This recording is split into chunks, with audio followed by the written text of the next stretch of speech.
Hello, कैसे हैं आप लोग। मैं राजेश कुमार यादव ज्ञानदीप इंस्टीट्यूट प्रयागराज में आप सभी का स्वागत करता हूं। क्लास 10th का वीडियो मैथ क्लास 10th, अब बोर्ड के एग्ज़ाम करीब नज़दीक आ गए हैं। करीब आज से करीब 6-7 दिन रह गए हैं और इसमें हम उन्हीं क्वेश्चनों का रिवीजन करने के लिए, यानी हम क्वेश्चन का ज़्यादा से ज़्यादा जो भी क्वेश्चन अभी किए हैं उनका रिवीजन करते हैं, उनको बार बार लगाते हैं। मैथ में जैसे है, चाहे साइंस में है, चाहे मैथ में, चाहे इंग्लिश में है, चाहे संस्कृत में या हिंदी में, जो भी आपने जो भी सब्जेक्ट रखे हुए हैं, आप जिससे 10th कर रहे हैं, बोर्ड का एग्जाम देना चाहते हैं, उनकी प्रिपरेशन बहुत जरूरी है। और खासकर उनकी क्वेश्चन की प्रिपरेशन जरूरी है जो क्वेश्चन बार बार पूछे जाते हैं बोर्ड में। जिस टाइप के क्वेश्चन पूछे जाते हैं हम उनको बार बार करें तो ज्यादा से ज्यादा हमको बेनिफिट होगा, ज्यादा से ज्यादा नंबर गेन कर सकेंगे। तो उसमें कुछ ऐसे भी टॉपिक हैं जिन पर बहुत ज्यादा नंबर मिलते हैं, जैसे कहने का मतलब 6 मार्क्स के। तो जैसे ये 6 मार्क्स का क्वेश्चन ये है, ये काफी टेक्नोमेट्री का क्वेश्चन है, काफी बार इसको पूछा जाता है। और इसको सॉल्व करने का देखिए मेथड वही सारी चीजें हैं, लेकिन थोड़ा सा पेशेंस रखकर, बड़ा क्वेश्चन होगा, पेशेंस चूंकि 6 मार्क्स का है, यानी आपको 1%, जैसे आपका पूर्णांक पूरा 600 का है तो आपको 1% यह बढ़ाएगा। अगर आपने इस क्वेश्चन को सही से प्रूव कर लिया तो आपको 6 मार्क्स मिलेंगे इस पे। अर्थात अगर आप इन LHS को RHS के इक्वल कर दिया, यानी ये RHS में जो लिखा गया है 7 + tan square theta + cot square theta ले आ दिया तो आपको 6 मार्क्स मिल ही जाएंगे। तो चलिए हम इसको देखते हैं और करने का प्रयास करते हैं कैसे होगा ये, ठीक है। तो यहाँ पर देखिए हम सबसे पहले इनको स्क्वायर है तो इनको खोल दिया जाए, यानी a + b का होल स्क्वायर लगा दिया जाए। यहाँ पे देखिए LHS में जो लिखा है उसी के अकॉर्डिंग हम चलते हैं। LHS में है sine theta plus cosec theta का whole square plus cos theta plus sec theta का होल स्क्वायर। यहां से देख लीजिए बच्चों, जैसे ये हम a + b का होल स्क्वायर कर लेते हैं। a + b का होल स्क्वायर क्या होगा, sine square theta plus cosec square theta plus 2 sine theta into cosec theta, ठीक है। इतना तो हो जाएगा a² + b² + 2ab, ठीक है। इसमें देख लीजिए, इसमें भी कर लीजिए, cos square theta plus sec square theta plus 2 cos theta into क्या लिख लोगे, सेक थीटा, ठीक है। अब यहां से देख लीजिए जरा, तो जैसे ये देखिए साइन का उल्टा साइन थीटा इक्वल टू होता है 1 कोसेक थीटा, ये होता है। और कॉस थीटा इक्वल टू क्या होता है, 1 सेक थीटा होता है। तो देखिए जो दोनों मल्टीप्लाई में है, अगर इनको हम ऐसे काट देते हैं तो 1 आ जाएगा, यहां से इसको काट देते हैं तो 1 आ जाएगा। अब यहाँ पर कुछ चीजें और भी हैं, देखिए जैसे sine square theta plus cos square theta की वैल्यू क्या होती है, 1 होती है, ठीक है। ये सारी चीजें हैं आपके पास। तो यहाँ से ये देख लीजिए, इस सबको हम 1 लिख देते हैं। तो यहाँ से देखिए sine square theta plus cos square theta की वैल्यू हो जाएगी 1। और यहाँ पे देखिए 2 प्लस ये वाला भी 2 ले लीजिए इधर बगल में, और यहाँ पर cosec square theta plus sec square theta, ठीक है। और यहाँ से सेक स्क्वायर थीटा हो गया, यही दोनों बचे हुए हैं। यहाँ पे देख लीजिए ये हो गया आपका कोसेक स्क्वायर थीटा 1 प्लस ये देखिए 5 हो जाएगा, 5 plus cosec square theta plus sec square theta. अब यहाँ पर कुछ और भी चीजें हैं, बहुत बड़ा नहीं, देखने के लिए बहुत बड़ा क्वेश्चन था लेकिन बहुत इजीली हम इसको कर लेंगे। तो यहाँ पे देखिए क्या है 5। अब कोसेक स्क्वायर थीटा को लिख सकते हो 1 प्लस कॉट स्क्वायर थीटा, और इसको क्या लिख सकते हो 1 प्लस tan स्क्वायर थीटा, ये कर लिया। अब यहाँ पे देखिए इतना इजी वे में 1 + 1 कितना हो जाएगा 2, और 5 को ऐड करोगे तो कितना 7, और यहाँ पर जैसा कि वहां दिख रहा है tan square theta plus cot square theta. ये हो गया RHS में आपका प्रूव हो गया, यानी ये इतना कर लिया तो आपको 6 मार्क्स का कोई 6 मार्क्स जो नंबर है उसको कोई भी काट नहीं सकता है, बहुत इजी वे में, और इतना पूरा आपने कर लिया इसको। देखिए यहाँ पर सेकंड क्वेश्चन है, ये स्टेटमेंट क्वेश्चन है। स्टेटमेंट क्वेश्चन अगर समझ में आ गया, अगर स्टेटमेंट समझ में आ गई तो क्वेश्चन बहुत ही इजी होता है। अगर स्टेटमेंट अगर समझ में नहीं आए तो क्वेश्चन हार्ड होते हैं। जैसा कि यहाँ पे दिया गया है, व्हाइट बोर्ड में लिखा है, जो ये समझिए, if cost of 4 chairs and 7 tables is 360 rupees और and cost of 6 chair and 10 tables is 520 rupees. Then find the cost of 1 chair and 1 tables separately. Means Hindi में समझ लीजिए एक बार। कह रहे हैं कि यदि 4 कुर्सियां और 7 मेज का मूल्य जो है 360 रुपए है और 6 कुर्सी और 10 मेज का मूल्य 520 रुपए है, तो आपको यह बताना है कि एक कुर्सी और एक मेज का मूल्य क्या होगा। तो यहाँ पे सारी चीजें स्पष्ट हैं कि एक कुर्सी और एक मेज का मूल्य आपको बताना है। तो ये कैसे करना होगा, सबसे पहले हम क्या करते हैं, लेट कर लेते हैं। Let cost of 1 chair is x rupees, ये यक्स रुपीज मान लो 1 chair, and cost of 1 table is कितना मान ले हैं, Y रुपीज। ये Y रुपीज कास्ट हो गई। देखिए एक कुर्सी का मूल्य मान लेते हैं यक्स रुपए और एक मेज का मूल्य मान लेते हैं क्या, Y रुपीज। देखिए तो यहां से अभी क्या है, फर्स्ट स्टेटमेंट फर्स्ट में देख लीजिए।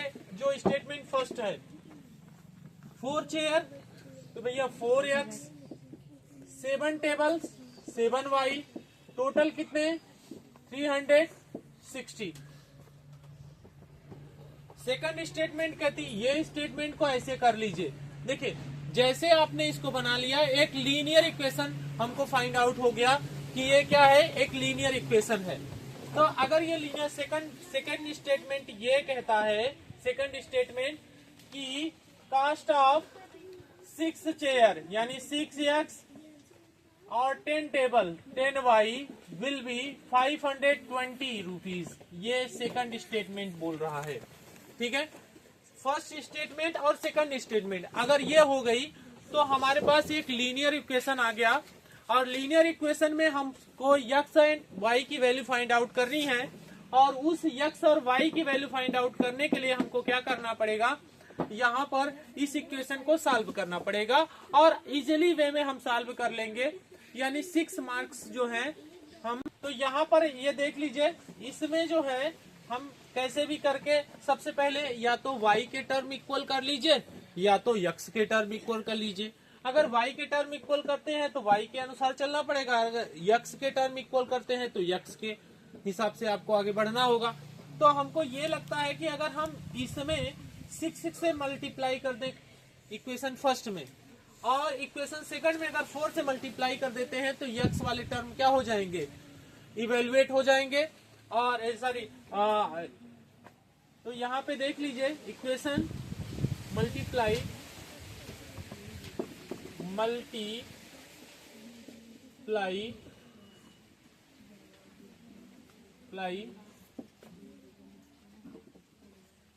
Equation first by 6 and multiply in equation second by 4 देखिए यहाँ से 6 के 6 4 जा 24x प्लस 6 7 जा 42y इक्वल टू 6 0 0 6 6 जा 36 6 3 जा 21 6 3 जा 18 18 और 3 क्या 21 ये हो गया। और इसमें 4 से मल्टीप्लाई है 4 6 जा 24x प्लस 4 10 जा 40y प्लस 4 0 0 4 2 जा 8 4 5 जा 20 ये हो गया। ठीक है, अब यहाँ पर माइनस कर लो, ये माइनस कर लो बाबू, ये माइनस कर लो, ये कैंसिल आउट हो गए।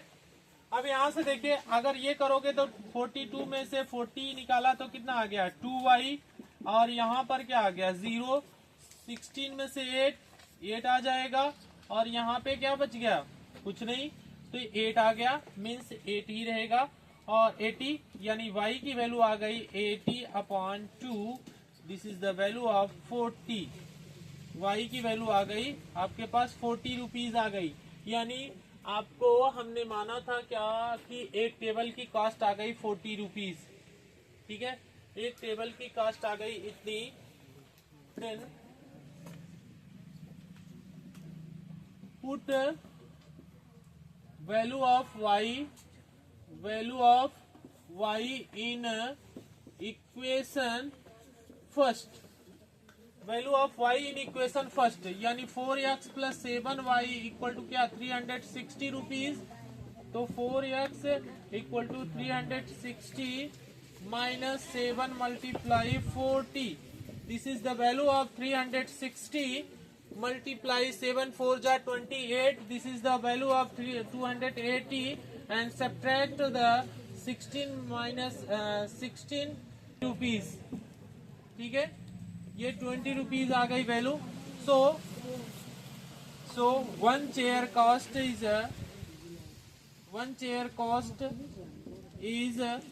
20 rupees and one table cost